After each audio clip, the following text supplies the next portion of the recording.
Hey there, gang. Welcome back to Papa's Model Workshop. I'm Papa. This is my workshop. And these are my gremlins right over here.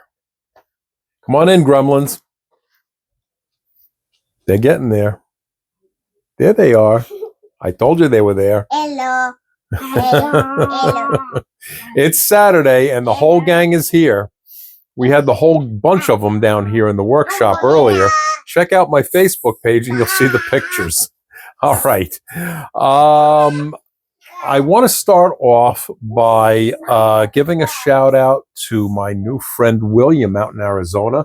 William sent me a message requesting a shop card. So William, your shop card is going out. And if you would like a shop card, there's my email address.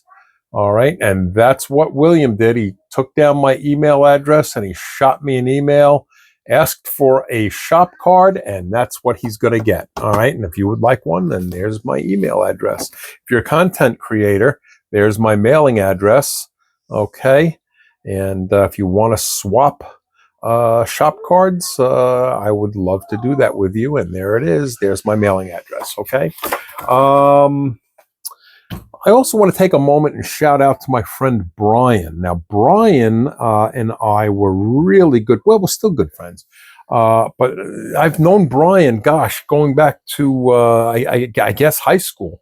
I haven't seen Brian since my wedding, and I'm married 42 years, so it's been a long time. Anyway, Brian stumbled upon my YouTube channel, and he sent me a message, and he said he liked it very much.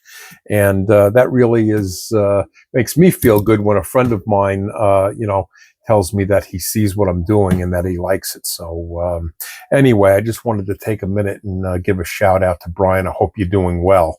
The other thing is, I gave my shop tour the other day, and some of you noticed this hanging on the pegboard in the workshop, and I got messages of saying, what are you doing, your teeth during your time at the workbench? No, what I use these for actually is to clean up my airbrush.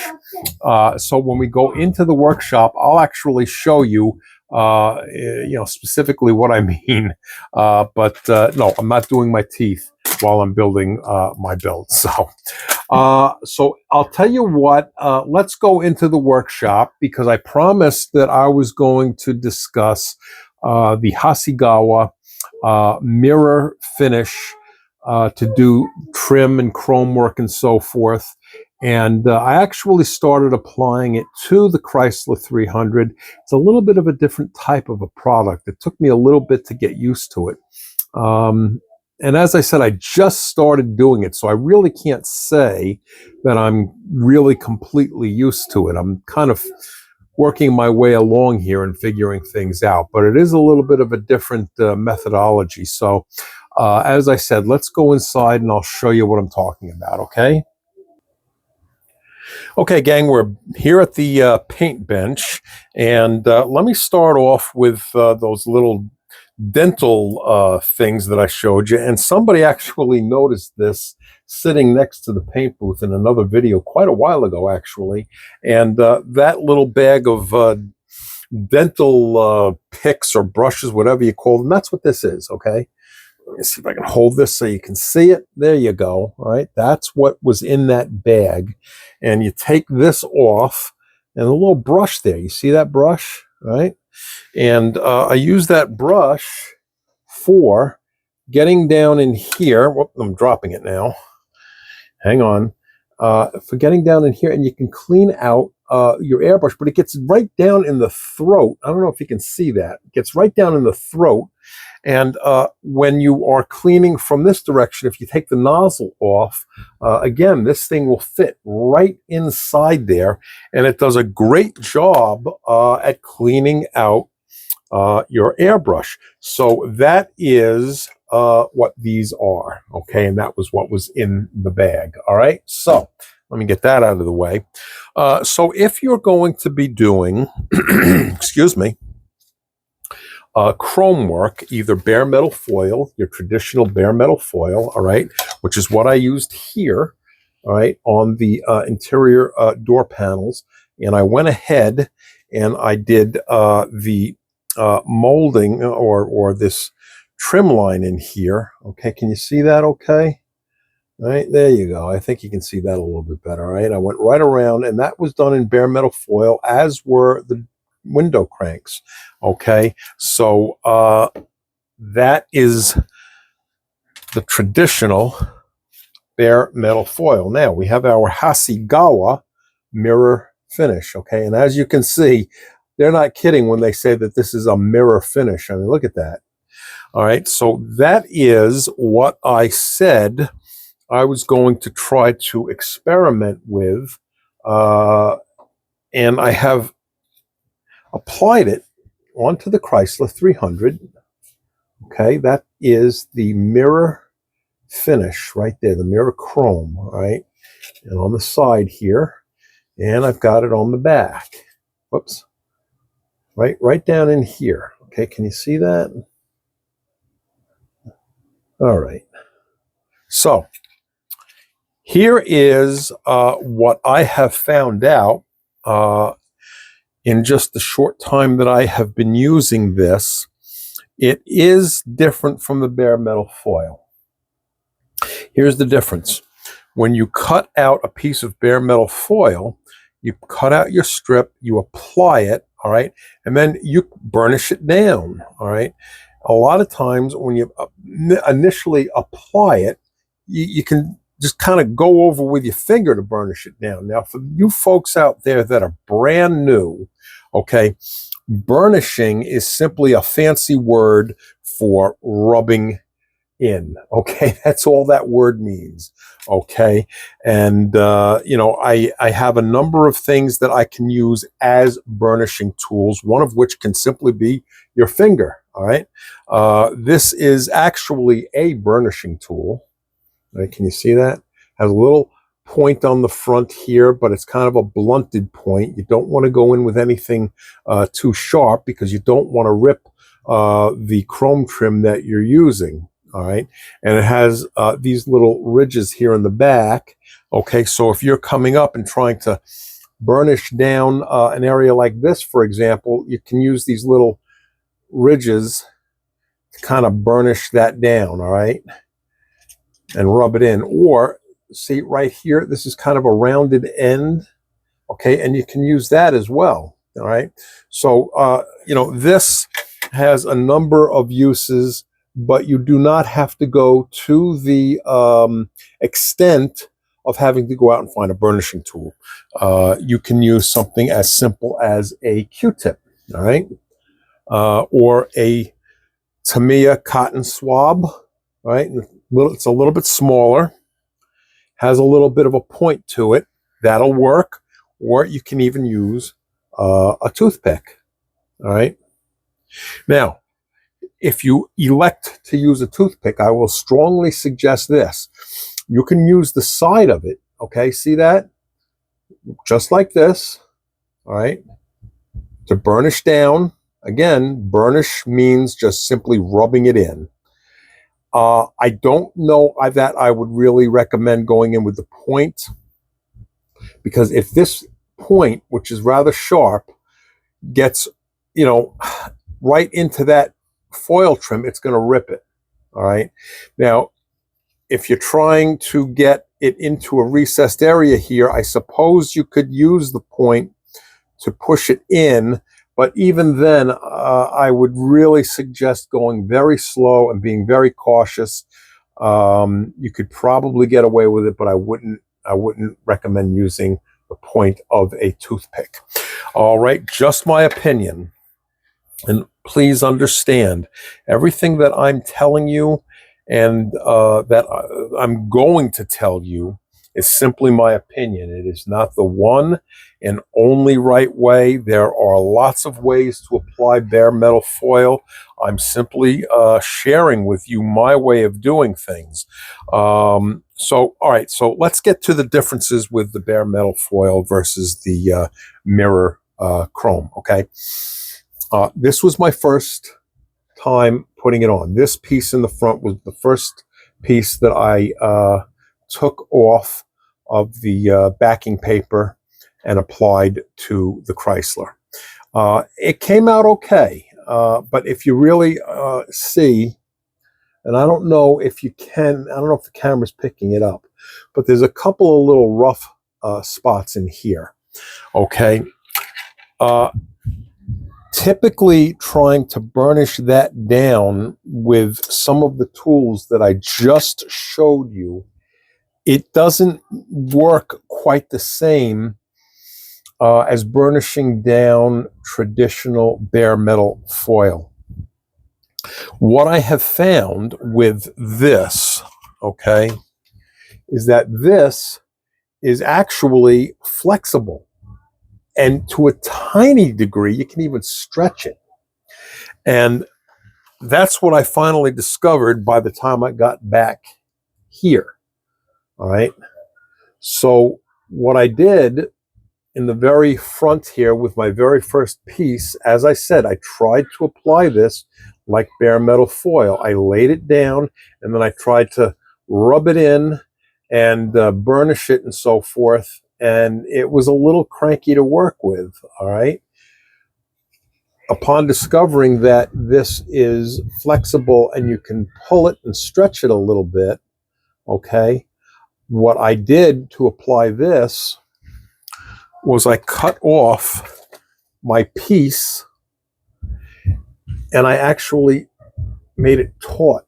I stretched it a little bit and underline the word a little bit. I am not talking about, silly putty where we're going to pull it like string and make it like string, okay?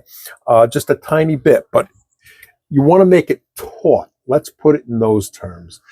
And when I made it taut, all right, that's when I kind of placed it down here and then I rubbed it in, okay? And because it's flexible on a curved piece like this, you do get some play with this where you can kind of mold it into place. So that's my finding so far. This is basically a Mylar material. And Mylar, if you're not familiar, is flexible and you can stretch it a bit.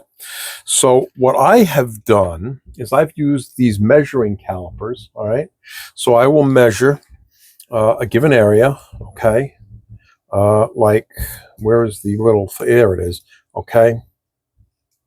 So I measured this area and I came up with that, okay? Then you take your finger off this little wheel here. This is the adjusting knob or adjusting wheel because you don't want this to move, all right? You don't want these to move. So you make sure you get your hand or finger off of that adjusting wheel. And with these out in that position, then you would go down to your trim, whatever you're using, whether it be the mirror finish or the bare metal foil. You place this here like that, and that's how much trim or chrome that you're going to need. Okay, then you just simply make a little mark with your X-Acto knife and you cut it out. What I like to use is this metal straight edge, okay, when I'm cutting out my mirror finish or my bare metal foil. I'll lay this down, okay, and I'll have my mark in place from my measuring calipers, and then I will simply come over with the straight edge and I will go and I will cut my piece out, all right? What I use is a number 11 X-Acto blade, all right? And in this case, what this is, can you see that okay? What this is a number 11 surgical blade. That's what I have in here. And I marked it, all right? I put a little, can you see that? Can you see the writing on there? All right. And you want to mark your second X-Acto knife so you know which one has the regular number 11 blade and which one has the surgical blade. And this is very, I mean, I can't can't stress enough how sharp this is. So be very, very careful with it. This thing will come back and bite you if you just look at it wrong, okay? And trust me, I have had this bite me a couple of times. So be very careful. I always make sure that I keep the plastic safety cap on there when I'm not using it. And as you saw, I have the grandchildren down here all the time, so I want to make sure that things like this are out of their reach. Okay, so that is pretty much the tools that I think you're going to need if you're doing chrome trim. Again, whether you're doing it with the mirror finish here or the bare metal foil. The other thing I'll suggest is something like this. This is a magnifying visor, okay? I wear this all the time because I'm old and I can't see. But you don't have to necessarily use that excuse. Even if you're young with great vision, I would still suggest using a magnifying visor. And this particular one, hold on, let me show you, has a, see that? It's got a light on it. All right. So if you're going to go out and get one of these, I would strongly suggest getting the one with the light on it. The only other thing that I can think of that you'll need is tweezers. All right. And I use the pointy tweezers for putting my foil on there. And I just want to cut off a little piece of this quickly. And I want to show you. All right. Hang on. I'm going to put this down, get out my number 11 surgical blade, and I'm just going to cut that.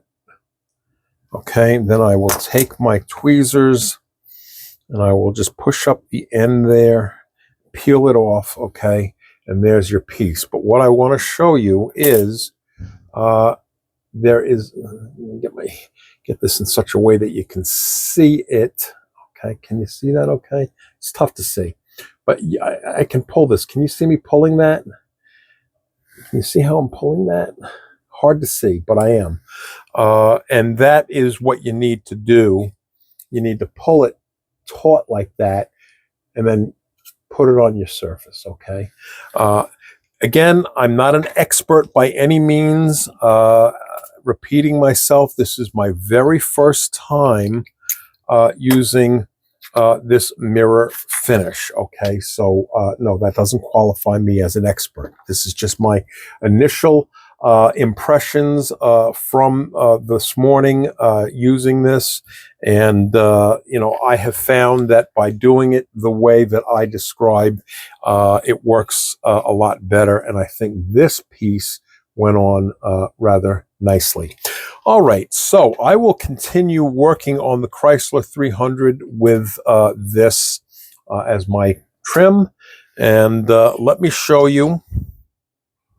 I've showed you this a number of times. You're probably sick of seeing it and hearing it. But this was the hood that got all schmutzed up. Okay, can you see that okay? All right, the schmutz. Well, the new hood finally came in. All right, and there it is. And I painted it. Okay, this hood was prepped properly. I scrubbed it with the Dawn and water. All right, and I primed it with gloss black, and I shot it with Mr. Color metal green metal. What is this called here? GX metal green. All right, that's what I shot it with. Okay, and there it is, and no schmutz. All right, now this literally just came out of the dehydrator. I mean, really, just a couple of minutes before I flipped the camera on. In fact, you can still see it's still here in the mixing cup. So I just did this, and so that means it doesn't have the shine yet that this one has, because I have not wet sanded this yet. I haven't put 2K clear on it, so this still has a little ways to go, but it does not have schmutz on it. And here's the underside, okay? And that is done in the Tamiya gloss black. All right, I like to do my, the other side of my hoods, I like to do them in black. I like to do the engine compartments in black. Okay. I know some people, a lot of people actually, will do the engine compartment in the same color as the body, but I really like doing the engine compartment in the black, and that's just my way of doing it. And since this is my model, I get to make those choices, and you do too. So anyway, this has more work to do. All right, but that's where that goes, and hopefully I'll get this all nice and shiny and ready to go. Okay, so I think that's going to probably do it for this video. And as I said, I will continue working on this trim. And I will show you the finished product in the next video. Okay, so again, as usual, I appreciate you tuning in, and I appreciate all of you who have subscribed. I'm almost at that 500 mark. So and I sometimes I can't believe it. You know, I started this channel back in September. And, you know, I thought, you know, gee, who's going to want to listen to anything I have to say? And I really, really thought I was going to be sitting and talking to the camera and nobody would be tuning in or watching. So I was basically going to be talking to myself. So it amazes me that I have 500 subscribers, and, you know, I can't thank you enough. So with that, I'm going to wrap this up and get back to work on this. So thank you so much for tuning in once again, and I will see you in the next video.